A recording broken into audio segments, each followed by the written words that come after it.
اللہ تعالیٰ نے سب سے بڑی شان عطا فرمائی وہ یہ ہے کہ اللہ رب العزت نے رسول کریم صلی اللہ علیہ وسلم کو اپنا دیدار نصیب فرمایا۔ سامعین محترم، یہ جو اللہ تعالیٰ نے رسول کریم صلی اللہ علیہ وسلم کو اپنا دیدار نصیب فرمایا، اس کو مسئلہ رؤیت باری تعالیٰ کہا جاتا ہے۔ رؤیت کا مطلب ہوتا ہے کسی چیز کو دیکھنا، دیکھنا، اور رؤیت باری تعالیٰ کا مطلب یہ ہے کہ اللہ تعالیٰ کا دیدار کرنا۔ اب یہ جو اللہ تعالیٰ کا دیدار ہے، یہ رؤیت باری تعالیٰ ہے، اس کی دو بنیادی صحتیں، یعنی یہ مسئلہ جو ہے یہ بنیادی طور پر دو قسموں میں تقسیم ہوتا ہے۔ ایک ہے کہ اہل جنت کو اللہ تعالیٰ جنت میں اپنا دیدار کرائے گا۔ یہ جو مسئلہ ہے یہ ضروریات مذہب میں سے ہے، یعنی اہل سنت کا یہ عقیدہ ہے کہ اللہ تعالیٰ اہل جنت کو جنت میں اپنا دیدار نصیب فرمائے گا۔ اس کا دوسرا پہلو یہ ہے کہ معراج کی رات اللہ رب العزت نے رسول کریم صلی اللہ علیہ وسلم کو اپنا دیدار نصیب فرمایا۔ یہ جو مسئلہ ہے اس میں اختلاف ہے، یعنی اس کا منکر جو ہے وہ ہم یوں نہیں کہیں گے کہ اہل سنت سے خارج ہے، بلکہ یہ مسئلہ مختلف ہے، لیکن جمہور کے نزدیک اللہ رب العزت نے رسول کریم صلی اللہ علیہ وسلم کو اپنا دیدار نصیب فرمایا ہے۔ اس پر قرآن و سنت سے بہت سے شواہد ہیں۔ آج کے جمعۃ المبارک کے اس موقع پر میں مسئلہ رؤیت کو حضور شہنشاہ بغداد حضرت شیخ عبد القادر جیلانی الحسن والحسینی رضی اللہ عنہ کی تعلیمات کی روشنی میں بیان کرنا چاہتا ہوں، تاکہ یہ چیز ثابت ہو کہ ہمارے جو عقائد ہیں وہ کوئی بڑے صغیر پاک و ہند میں نہیں بنے، یا وہ کوئی ابھی 100-150 سال پہلے نہیں بنے، بلکہ صدیوں سے جو اکابرین امت کے عقائد رہے ہیں وہی عقائد آج بھی اہل سنت والجماعت کے عقائد ہیں،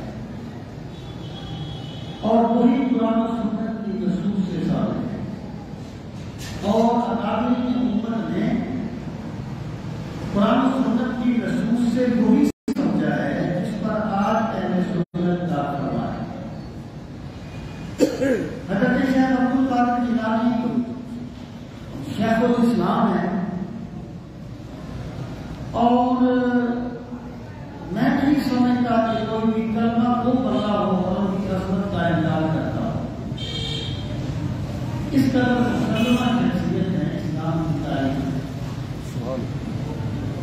آپ نے بہت سی کتابیں بھی تصنیف فرمائی ہیں۔ یہ اس وقت جو میرے ہاتھ میں کتاب ہے یہ آپ کی ایک کتاب ہے، اور یہ عقائد پر ہے، یعنی علم و عقائد۔ جس طرح آپ بچہ یونیورسٹی میں کالج میں پڑھتا ہے تو کہتا ہے میرا میتھ کا پیریڈ ہے جی، میرا اردو کا پیریڈ ہے جی، اس طرح آپ مدارس میں کہتے ہیں میرا عقائد کا پیریڈ ہے جی، اور میرا تفسیر کا پیریڈ ہے جی۔ تو یہ آپ کی وہ کتاب ہے اصول الدین جو عقائد پر ہے، انشاءاللہ میرا کبھی اللہ نے مجھے توفیق دی تو میں اس پوری کتاب کا خلاصہ آپ کی خدمت میں پیش کروں گا تاکہ میرے سنت کی عقائد کو سمجھیں۔ آج میں صرف مسئلہ رویہ کروں گا۔ پہلے آپ تھوڑا سا اس چیز پر غور فرمائیں کہ مسئلہ رویت میں اختلاف کیوں ہے، یعنی یہ مسئلہ اس پر معتزلہ کی طرف سے اختلاف کیا گیا تھا، یہ جو آخرت میں اللہ تعالیٰ کا دیدار ہوتا ہے اور جو معراج کی رات رسول کریم صلی اللہ تعالیٰ علیہ وآلہ وسلم کو اللہ کی رات نصیب ہوا، یہ دوسرا مسئلہ ہے۔ تو اس پر وہ اللہ نے اعتراض کیا تھا کہ اللہ تعالیٰ کا دیدار جو ہے وہ اہل جنت میں نہیں ہو سکتا، ان کی دلیل کیا ہے؟ دیکھیں ہر بندہ کسی دلیل میں ہوتا ہے نا، اور وہ مسئلہ جو تھے انہوں نے زیادہ جو توجہ دی تھی وہ عقلی پہلوؤں پر تھی۔ یہ ایک الگ بات ہے کہ انہوں نے عقل کو بہت آگے کر دیا، جبکہ عقل میں دین کا ایک مقام ہے، اس میں کوئی دوسری رائے نہیں ہے، لیکن عقل جو ہے وہ حرف آخر نہیں ہے۔ لیکن قرآن مجید تو پہلے صفحے پر آپ کو یہ کہتا ہے جو ہے کہ قرآن سے ہدایت وہ پائیں گے جو غیب پر ایمان لاتے ہیں، اور غیب کیا ہوتا ہے؟ جو عقل سے ماورا ہوتا ہے اور آواز سے ماورا ہوتا ہے۔ تو قرآن کریم نے پہلے ہی قدم پر یہ بات جو فرمائی وہ بالکل ہے، اس سے عقل کی توہین مقصود نہیں ہے، بلکہ عقل کا وہ مقام واضح کر دینا مقصود ہے جو اللہ نے مجموعی دین میں رکھا ہے۔ یعنی اللہ تعالیٰ نے عقل کو حرف آخر نہیں بنایا، حرف آخر نہیں ہے، عقل کا ایک درجہ ہے، وہ نزلہ نے اس کو اس سے بہت بلند مقام پر لے گئے کہ جو چیز ان کی عقل میں نہیں آئی انہوں نے اس کا انکار کر دیا، ان کی عقل میں وہ ذات نہیں آئے انہوں نے وہ ذات کا انکار کر دیا۔ تو ان کی عقل میں عذاب قبر نہیں آیا، انہوں نے کہا کہ اگر قبر میں عذاب ہوگا تو ہم دیکھتے کیوں نہیں ہیں، اس کا انکار کر دیا۔ تو وہ تزلہ کی بنیادی غلطی یہ تھی کہ وہ اپنی عقل کو نصوص پر غالب کر دیتے، حالانکہ عقل نصوص کے تعلق اس پر تفصیل سے بات کریں گے۔ اب میں یہ عرض کرنا چاہتا ہوں کہ وہ تزلہ نے جو ہے باری تعالیٰ کا انکار کیا، کس لیے کیا؟ انہوں نے کہا دیکھو جس چیز کو دیکھا جاتا ہے اس کا ایک وجود ہونا ضروری ہے۔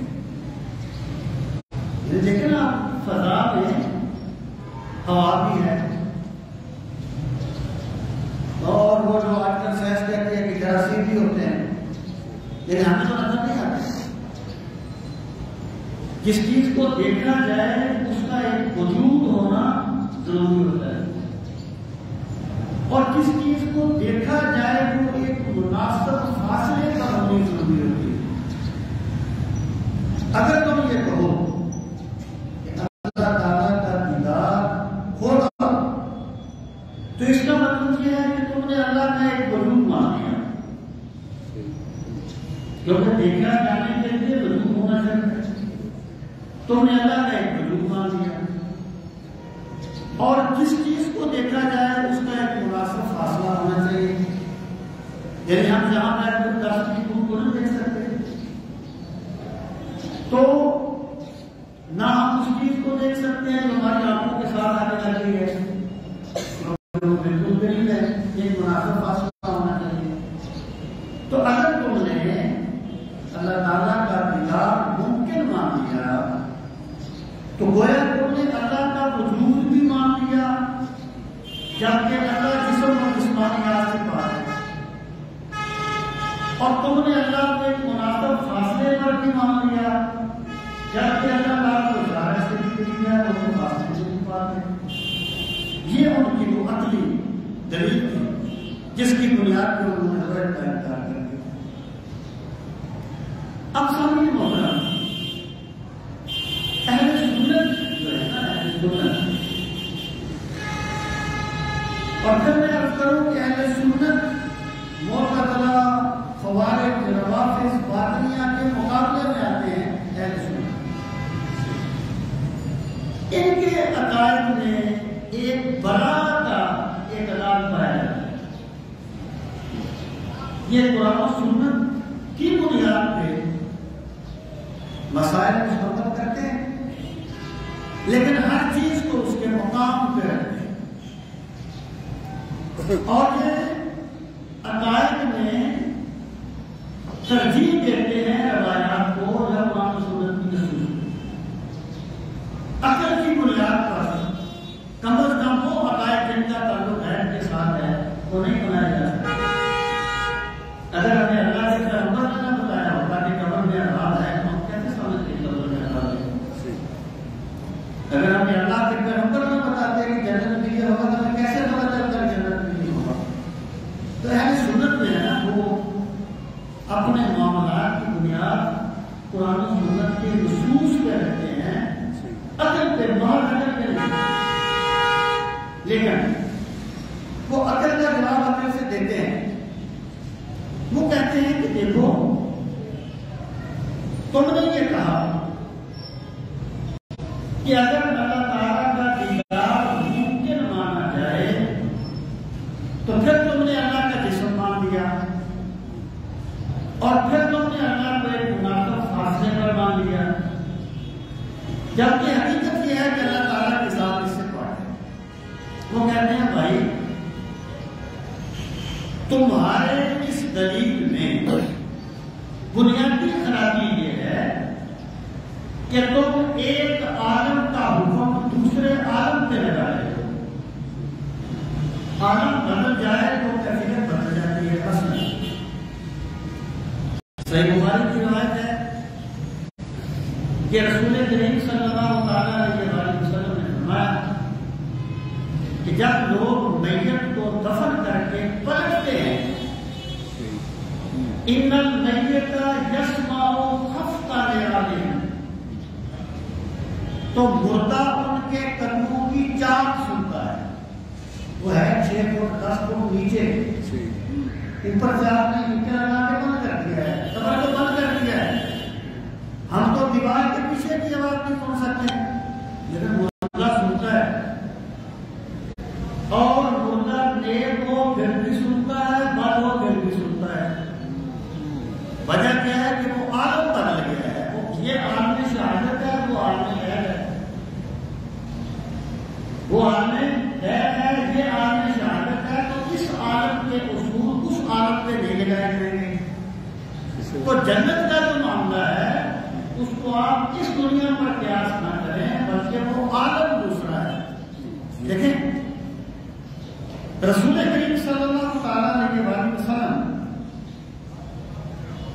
کے وجود پاک سے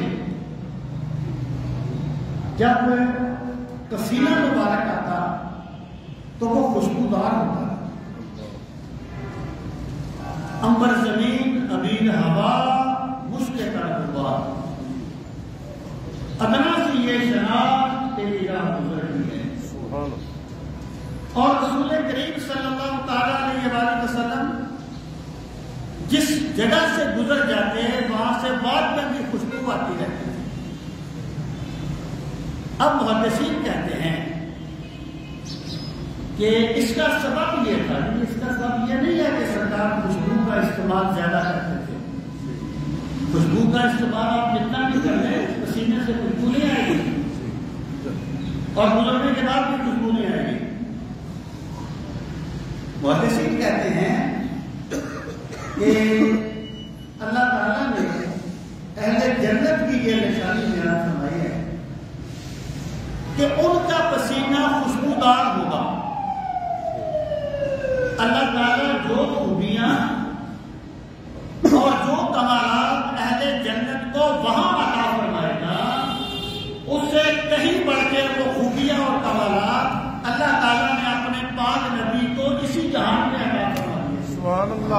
اب پسینے سے خوشبو کیسے آئے گی؟ عالم دوسرا ہے نا، اس لیے آئے گی۔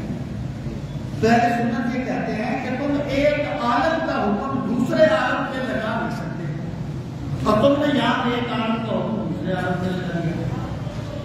اور دوسری بات یہ ہے کہ یہ جو شرطیں ہیں نا، کہ جس کو دیکھنا ہو اس کا وجود ہو، جس کو دیکھنا ہو وہ ایک مناسب فاصلے پر ہو، کہتے ہیں وہ شرطیں میرے اور تیرے لیے ہیں۔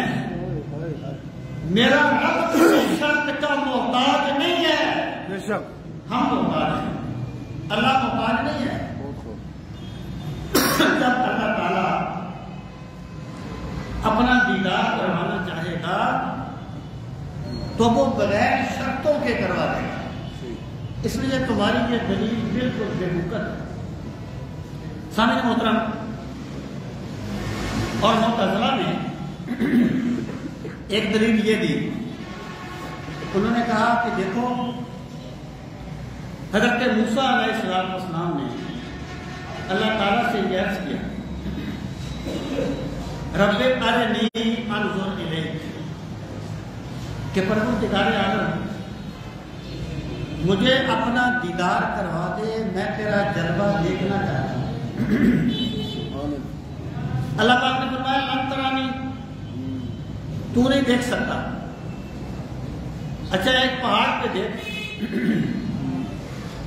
اگر وہ پہاڑ اپنی جگہ پہ کھڑا رہا یا تم نے اس پہاڑ کو دیکھ لیا تو پھر بعد میں دوسرا معاملہ ہوگا۔ تو جب اللہ تعالیٰ نے اپنی تجلی پہاڑ پر ڈالی تو پہاڑ جو تھا وہ جل گیا، اور حضرت موسیٰ علیہ السلام پر بے ہوشی کا عالم طاری ہو گیا۔ وہ کہتے ہیں دیکھو اگر اللہ تعالیٰ کا دیدار ممکن ہوتا تو اللہ تعالیٰ حضرت موسیٰ سے یہ نہ فرماتا کہ لن ترانی، تو مجھے دیکھ نہیں سکتا۔ اللہ کا قریب ہے نا کہ دور پہ آ کے بات ہے۔ اہل سنت یہ کہتے ہیں کہ یہ چیز تو ہمارے موقف پر دلیل ہے، یہ چیز تو ہمارے موقف پر دلیل ہے کہ اللہ کا دیدار ممکن ہے۔ کیوں؟ اس کی وجہ یہ ہے کہ دعا ممکن کی مانگی جاتی ہے، محال کی نہیں۔ ایک ہوتی ہے چیز ممکن جس کا ہونا پاسبل ہوتا ہے، ممکن ہوتا ہے، ایک ہے محال جس کا ہونا ممکن ہی نہیں ہوتا۔ مثلا نبوت، اب تو سرکار کے بعد ختم نبوت ہو گیا، نبی نہیں آئے گا، لیکن جب نبی آتے تھے تب بھی نبوت ایک وہبی چیز تھی، کسبی چیز نہیں تھی۔ یعنی نبوت مانگنے سے نہیں ہوتی تھی، اللہ نے جس کو دینی تھی عالم ارواح میں دی۔ تو کوئی بندہ یہ دعا نہیں مانگ سکتا تھا کہ یا اللہ مجھے نبی بنا دے، یا سرکار کے بعد ختم نبوت ہے اب کوئی بندہ یہ دعا نہیں مانگے گا کہ یا اللہ مجھے نبی بنا دے یا اللہ کو نبی بھیج دے، کیونکہ محال کی تو دعا نہیں کی جاتی، دعا تو ممکن کی جاتی ہے۔ وہ کہتے ہیں حضرت موسیٰ کا یہ دعا مانگنا کہ پروردگار میں تیرا دیدار کرنا چاہتا ہوں، مجھے اپنا جلوہ دکھا، یہ اس چیز کی دلیل ہے کہ دنیا میں بھی اللہ کا دیدار ممکن تھا، ورنہ اللہ کے قریب دعا نہ مانگتے۔ اور پھر آپ دیکھیں اللہ تعالیٰ نے یہ نہیں فرمایا کہ میرا دیدار ممکن نہیں ہے، یعنی وہاں جملہ یہ نہیں ہے کہ لا یرانیات یا لن یرانیات، میرا دیدار ممکن نہیں ہے۔ اللہ تعالیٰ نے یہ نہیں فرمایا، اللہ تعالیٰ نے فرمایا لن ترانی، موسیٰ تو میرا دیدار نہیں کر سکتا۔ اس کا مطلب یہ ہے میرا دیدار ممکن ہے لیکن موسیٰ آپ نہیں کر سکتے، میرا دیدار تو ہم نہ کرا کرے گا۔ یہ تو اہل سنت کے موقع پر ہے۔ اب یہ میں نے پس منظر عرض کیا کہ مسئلہ ہے کیا ہے۔ اب آ جائیں حضرت شیخ عبد القادر جیلانی کی تعلیمات میں، ہم پہلے کس کو دیکھتے ہیں، پھر میرا آپ فرماتے ہیں وَيَنْظُرُ أَهْلُ الْجَنَّةِ إِلَى وَجْهِهِ، اور اہل جنت اللہ کے روئے زیبا کا دیدار کریں گے. بات یہاں سے شروع ہوئی. یہ بتائیے، جب ایک محب کو اپنے محبوب کا دیدار ہی نہ ہو تو اسے سکون کہاں ملتا ہے؟ اسے کہاں سکون ملتا ہے؟ علامہ سعدی نے ایک روایت لکھی ہے تفسیر سعدی میں. وہ فرماتے ہیں کہ اللہ تعالیٰ کا دیدار اہل جنت کو ہوگا، لیکن اپنے اپنے درجات کے مطابق ہوگا. کس کو ایک مرتبہ ہوگا، کسی کو کئی مرتبہ ہوگا، کسی کو سال میں ایک مرتبہ ہوگا، کسی کو مہینے میں ہوگا، کسی کو ہفتے میں ہوگا، کسی کو صبح شام ہوگا. اور کوئی محبت میں تڑپنے والے ایسے ہوں گے کہ وہ ہر لمحہ اللہ کا دیدار کریں گے. اگر اللہ تعالیٰ ایک لمحے کے لیے انہیں حجاب میں کر دے گا تو وہ اس طرح تڑپیں گے جس طرح دوز کی دوزخ میں تڑپ رہے ہیں. اللہ کا دیدار ہوگا، شاید اس بات کو ابتدا کرنا. اور وہ لوگ جو حضرت شیخ عبد القادر جیلانی رحمۃ اللہ تعالی علیہ کی دنیا میں بھی یہ بات ہے رؤیت باری تعالیٰ کی، اور لوگ وہاں پر یہ کہہ دیتے ہیں کہ یہ ان کی نسبت مشکوک ہے اس کتاب کی، اس لیے یہ بات نہیں کہی جا سکتی کہ حضرت شیخ رؤیت باری تعالیٰ کے قائل تھے. میں کہتا ہوں پہلی بات تو یہ ہے کہ آپ دنیا کا ٹوٹلی انکار نہیں کر سکتے. آپ کوئی حضرت شیخ کی زندگی پر لکھی کی پرانی کتابیں اٹھائیں، اس میں آپ کو الغنیۃ لطالب طریق الحق کا ذکر ملے گا.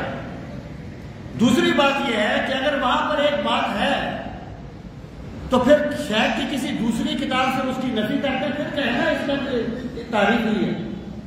تو یہاں تو شیخ نے واضح الفاظ میں فرما دیا نا. کیا فرما دیا؟ ينظر اہل الجنۃ الی وجہہ، اور اہل جنت اللہ رب العزت کا دیدار کریں گے. وَيَرَوْنَهُ، اللہ تعالیٰ کو دیکھیں گے. وَلَا يَزَامُونَ فِي رُؤْيَتِهِ وَلَا يُضَارُونَ،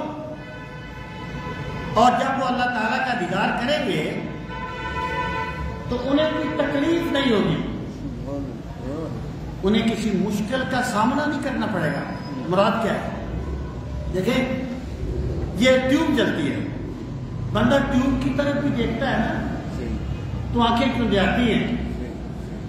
بندہ سورج کی طرف نہیں دیکھ سکتا. اور میرا رب تو رب الانوار ہے، تو کیسے دیکھیں گے اللہ کے دیدار؟ کیسے کریں گے اللہ کا دیدار؟ وہ فرماتے ہیں کہ اللہ اپنی محبت میں تڑپنے والوں کو اپنا دیدار کروائے گا، لیکن وہ دیدار میں لذت پائیں گے، انہیں کوئی تکلیف نہیں ہوگی. وہ قادر مطلق ہے. یہ رسولوں کے میں اور آپ کا بند ہے. میرا رب وہ ہے جو عرشت سے پاک ہے، وہ اللہ کا دیدار کرے. آگے فرماتے ہیں کما جاء فی الحدیث، جیسے کہ حدیث پاک میں آیا ہے. دیکھیں صوفی جو ہے نا، صوفی اس کی ہر چیز کی بنیاد قرآن و سنت ہے. جو قرآن و سنت کے خلاف کچھ کہتا ہے وہ صوفی نہیں ہے، وہ تصوف کے نام پہ دنیا دار ہے، خواہش پرست ہے، مفاد پرست ہے. حضرت دادا صاحب فرماتے ہیں تصوف یہ ہے تیرے ایک ہاتھ میں اللہ کی کتاب ہو اور دوسرے ہاتھ میں رسول اللہ کی سنت ہو اور تو شریعت کا راستہ طے کرتا جائے، یہ ہے تصوف. اور بایزید بستانی نے کہا تھا مشرب پیر حجت نمی شود، دلیل از کتاب و سنت بھی باید. پیر کا مشرب حجت نہیں ہوتا، دلیل کتاب و سنت سے درکار ہوتی ہے. حضرت شیخ فرماتے ہیں جو میں نے کہا اس پر دلیل کیا ہے؟ کما جاء فی الحدیث، جیسے کہ حدیث پاک میں آیا ہے۔ حدیث پاک میں کیا آیا کہ جب اہل جنت جنت میں چلے جائیں گے تو اللہ تعالیٰ فرمائے گا اے دنیا میں میری محبت میں تڑپنے والوں، اے دنیا میں مجھے راضی کرنے والوں، کیا تمہیں وہ نعمتیں مل گئیں جن کا تم سے وعدہ کیا گیا تھا؟ وہ کہیں گے پروردگار مل گئی۔ اللہ پاک فرمائے گا اب میں تمہیں ایک اور نعمت دینے والا ہوں۔ وہ کہیں گے سوچیں کہ اور نعمت کیا ہوگی، ہمیں سب کچھ تو مل گیا۔ سرکار نے فرمایا پھر اللہ تعالیٰ پردے ہٹا دے گا، اہل جنت اللہ کا دیدار کریں گے اور اللہ تعالیٰ اہل جنت پر نظر محبت فرمائے گا، اور سرکار نے فرمایا تم رب کا دیدار اس طرح کرو گے جس طرح 14ویں رات کے چاند کو دیکھتے۔ یہ کیسے ممکن ہے کہ بندہ اس رب کی محبت میں تڑپے؟ اور یہ چیز بھی یاد رہے کہ خواب میں اللہ کا دیدار اس دنیا میں بھی ممکن ہے۔ خواب میں امام احمد بن حنبل فرماتے ہیں نا کہ مجھے خواب میں اللہ تعالیٰ کا دیدار ہوا۔ ملا علی قاری نے اس کو لکھا ہے فقہ اکبر کی شرح، الفقہ الاکبر، امام ابو حنیفہ کی عقائد پہ کتاب ہے، اس کی شرح لکھی ہے ملا علی قاری نے، حنفی ہیں۔ قول کس کا درج کرتے ہیں؟ امام احمد بن حنبل کا۔ اس کا مطلب یہ ہے یہ فقہی معاملات میں ایک دوسرے کی محبت پائی جاتی ہے، یہ دلیل کے اختلاف ہوتے ہیں۔ فرماتے ہیں مجھے اللہ تعالیٰ کا دیدار نصیب ہوا، میں نے اللہ تعالیٰ سے عرض کیا کہ پروردگار تیرا قرب پانے کا سب سے بڑا ذریعہ کیا ہے؟ پروردگار تیرا قرب پانے کا سب سے بڑا ذریعہ کیا ہے؟ اللہ پاک نے فرمایا قرآن کریم کی تلاوت کیا کر۔ سبحان اللہ، سبحان اللہ۔ میں نے عرض کی مولا سمجھ کے یا ویسے ہی؟ اللہ پاک نے فرمایا جیسے بھی کرو گے ذرا قرب پاؤ۔ سبحان اللہ۔ تو اللہ کا امام ابو حنیفہ کو 100 مرتبہ اللہ کا دیدار ہوا خواب میں۔ خواب کا معاملہ الگ ہے، یہ خواب کا معاملہ نہیں ہے، یہ بیداری کا معاملہ ہے۔ تو اہل جنت اس طرح اللہ کا دیدار کریں گے جیسے آپ نے فرمایا تم 14ویں کے چاند کو دیکھتے۔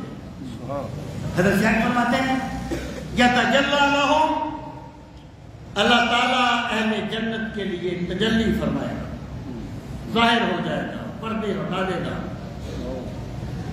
وَيُؤْتِيهِمْ مَا يَتَمَنَّوْنَ، اور اللہ اہل جنت کو ہر وہ چیز دے گا جس کی وہ تمنا کریں گے، ہر وہ چیز دے گا جس کی وہ تمنا کریں گے۔ قال عزا، پھر حضرت شیخ فرماتے ہیں من قائل کہ اللہ تعالیٰ نے یہ فرمایا للذین احسنوا الحسنى وزیادہ، یہ قرآن کریم کی آیت ہے، یہ دلیل ہے روئے کے باری تعالیٰ پر۔ للذین احسنوا، وہ لوگ ان کے لیے ہے جنہوں نے احسان کیا۔ احسان ایک اردو والا احسان ہے نا جو اردو میں استعمال کرتے ہیں، یہ اردو کا استعمال اور ہے۔ آج ایک بات چلی تو ایک تفسیر ہے عیاشی، تفسیر عیاشی، تو مجھے بھی دوست نے کہا کہ عیاشی کیا ہے؟ میں نے کہا یار تم اردو والا عیاشی عربی میں نہ لگاؤ، اردو میں عیاشی کا لفظ نیگیٹو استعمال، بڑا عیاش ہے، عربی میں ہے اچھی زندگی بسر کرنے والا، تو اردو کا استعمال اپنا ہے، عربی کا اپنا ہے۔ تو احسان کا جو لفظ ہے نا، احسان کا، اس کا اردو استعمال ہے کسی پر دین کرنا، عربی استعمال کیا ہے؟ اخلاص۔ جب حدیث جبریل میں جبریل امین نے پوچھا کہ یا رسول اللہ صلی اللہ علیہ وسلم احسان کیا ہے؟ مل احسان، احسان کیا ہے؟ آپ نے فرمایا ان تعبد اللہ کأنک تراہ فإن لم تکن تراہ فإنہ یراک۔ جب تو اللہ کی بندگی میں کھڑا ہو تو تجھ پر یہ کیفیت طاری ہو جیسے تو اپنے رب کو دیکھ رہا ہے۔ اگر یہ نہ ہو تو کم از کم یہ سوچ کہ تیرا رب تجھے دیکھ رہا ہے۔ اس کو احسان کہتے ہیں۔ احسان کیا ہے؟ اخلاص۔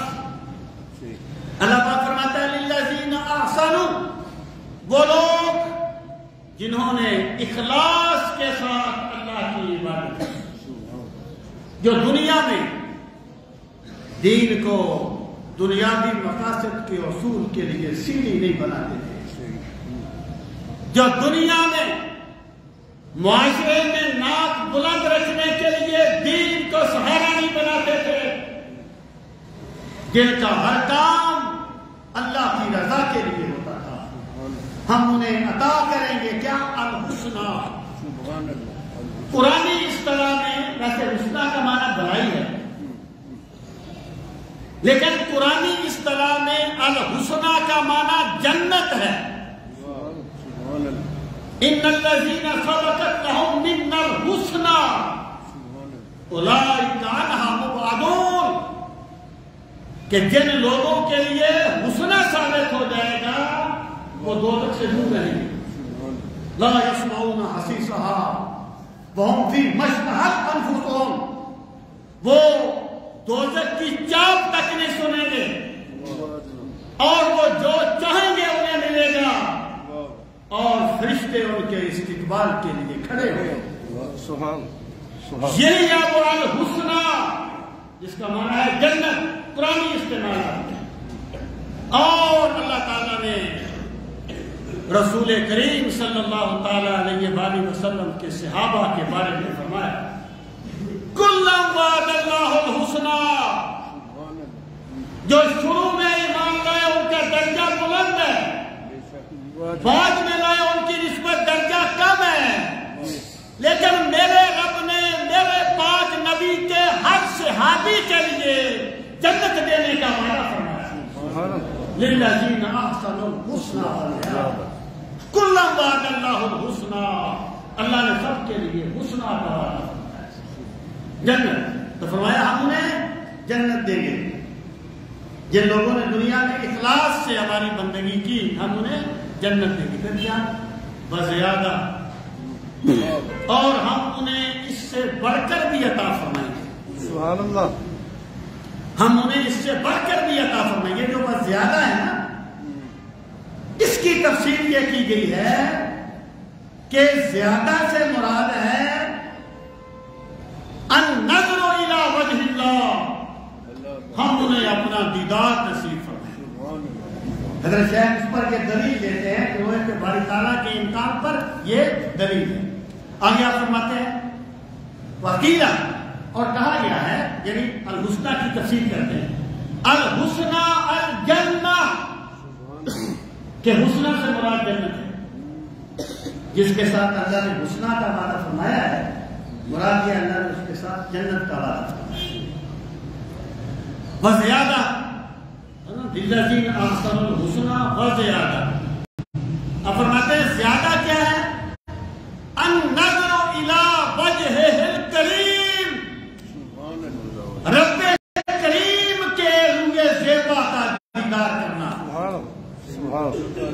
شیخ عبد القادر جیلانی فرماتے ہیں کہ وزیادہ کے النظر الی وجہہ الکریم، اللہ تعالیٰ کے روئے زیبا کا دیدار کرنا، یہ ہے زیادہ سے مراد۔ پھر فرمایا کہ وقال تعالیٰ، اور اللہ تعالیٰ فرماتا ہے وجوہ یومئذ ناظرۃ الی ربھا ناظرۃ، کہ قیامت کے دن کچھ چہرے کلا ناظرہ دعا کے ساتھ تر و تازہ، نظرہ تم کہتے ہیں تر و تازہ، نظر اللہ علیہ وسلم جس بات میں آتا ہے اللہ تعالیٰ اس شخص کو تر و تازہ رکھے جس نے میری حدیث سنی اور پھر آگے پہنچائی۔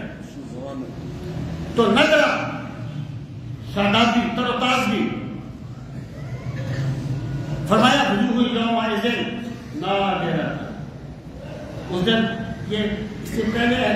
کا ذکر ہے کہ ان کے چہرے اترے ہوئے ہوں گے اور بڑے فرمایا قیامت کے دن کچھ چہرے بڑے تر و تازہ ہوں گے.